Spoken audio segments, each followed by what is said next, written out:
जो है वो एवी नोड से जो है वो नेक्स्ट हम बात करेंगे अगले कंपोनेंट की, जो कि है AV bundle of His. AV node से स्पेशलाइज्ड फाइबर्स निकलते हैं जिनको कि हम एवी बंडल या बंडल ऑफ हिस कहते हैं, जो कि इंटरवेंट्रिकुलर सेप्टम के मेम्ब्रेनस पार्ट में जो है वो ये पार्ट प्रेजेंट होता है। अब इंटरवेंट्रिकुलर सेप्टम जो कि वॉल है, जो कि दोनों वेंट्रिकल्स के दरमियान में प्रेजेंट है और ये दोनों वेंट्रिकल्स को जो है वो एक दूसरे से सेपरेट करती है। स्टार्ट का पार्ट इंटरवेंट्रिकुलर सेप्टम का स्टार्ट का जो पार्ट है ये मेम्ब्रेनस होता है, यानी थिन है और मेम्ब्रेनस पार्ट होता है, जिसमें एवी बंडल ऑफ हिस जो है वो प्रेजेंट होता है। जैसे ये नीचे की तरफ डिसेंड करता है, ये सेप्टम जो है वो प्रॉपर एक वॉल, मस्कुलर वॉल की जो है वो शेप ले लेता है।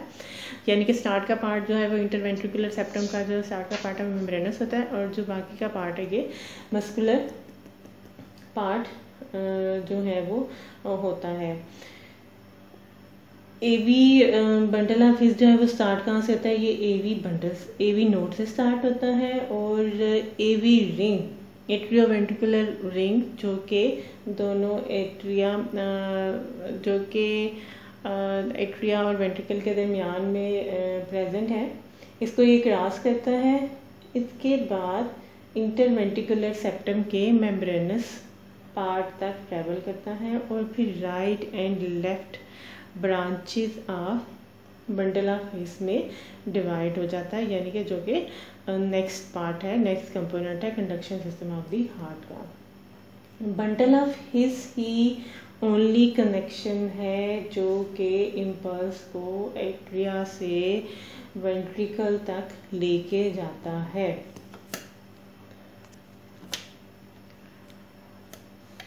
बंडल ऑफ हिस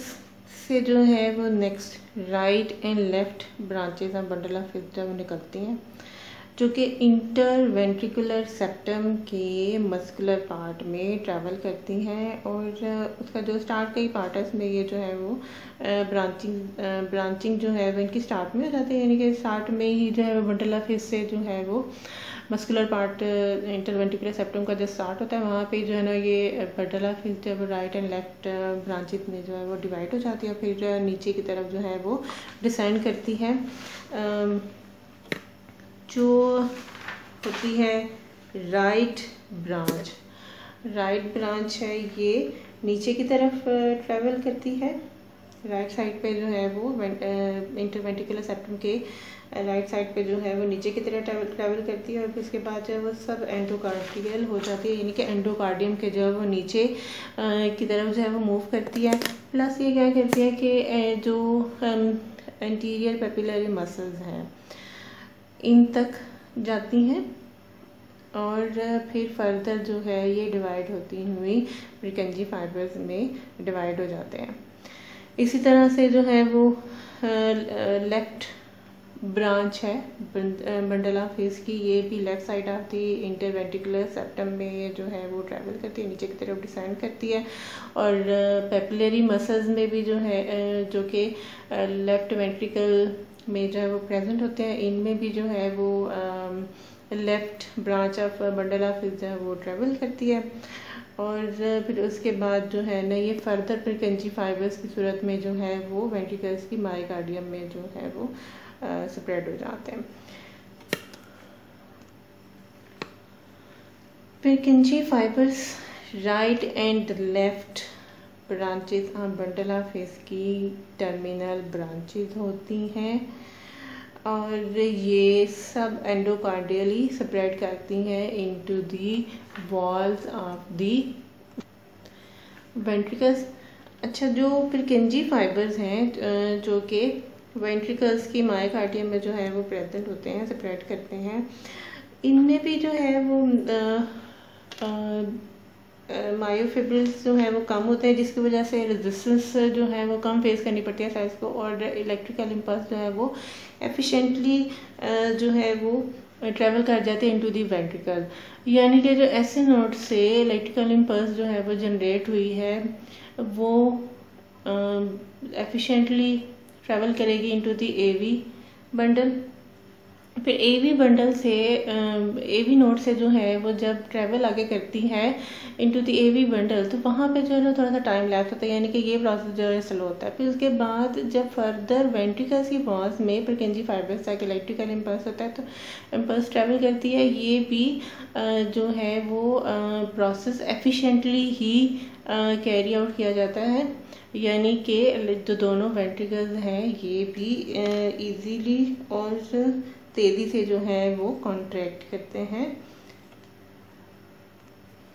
अब अगर हम पूरे प्रोसेस की जो है वो थोड़ी सी अगर समरी ले लें, तो जो एसए नोड है ये क्या होता है, स्पॉन्टेनियस होता है, यानी कि इलेक्ट्रिकल इम्पल्स जो है वो जनरेट करता है।